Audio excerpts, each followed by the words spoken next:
So the last thing that we'll define is the Hessian. For right now, this is just an operation that we can do with second-order partials. In the future, we'll understand what this is actually used for. So the Hessian of a function f is represented, it's denoted Hess, H-E-S-S of f, and it's the determinant of this this matrix. So fxx, fxy, fxy, fyy, it's the determinant of this matrix. This is a convenient way to wrap up the information that the Hessian of f is fxx times fyy minus fxy squared.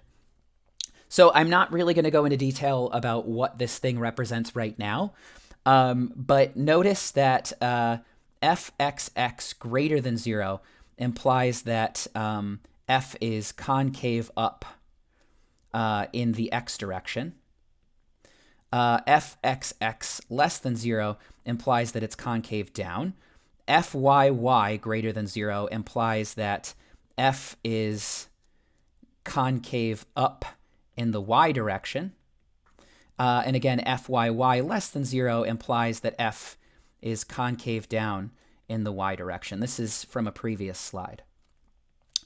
If fxx times fyy is less than 0, that means that they have different sign, right? If they both had the same sign, if f was concave up both in the x and the y direction, then they would have the same sign, and the product would be greater than 0.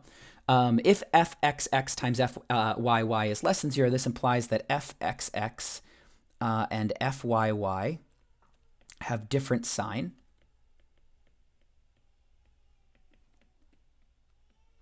And in this case, that means precisely that this is what's called a saddle point.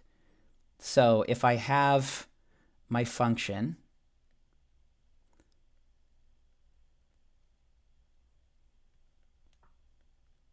it turns out in one direction, it's concave up. In the other direction, it's concave down. This is neither a local max nor a local min because it comes down sort of like a Pringle, right? So it's concave up in one direction, but concave down in the other direction. Some good examples of this, if you want to see, look at fxy is equal to x squared minus y squared.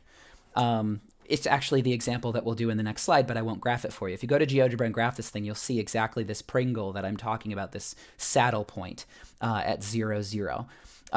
If fxx times fyy is greater than 0, then it does mean that in the y direction and in the x direction, I'm concave up, but other funky things could be happening in other directions. So we'll talk later on about how actually this thing, the Hessian, tells us if f is concave up or concave down. So I need a little bit more information than just the second order partials fxx and fyy. I need actually this other piece here, the fxy squared. We'll explain why in the next lecture.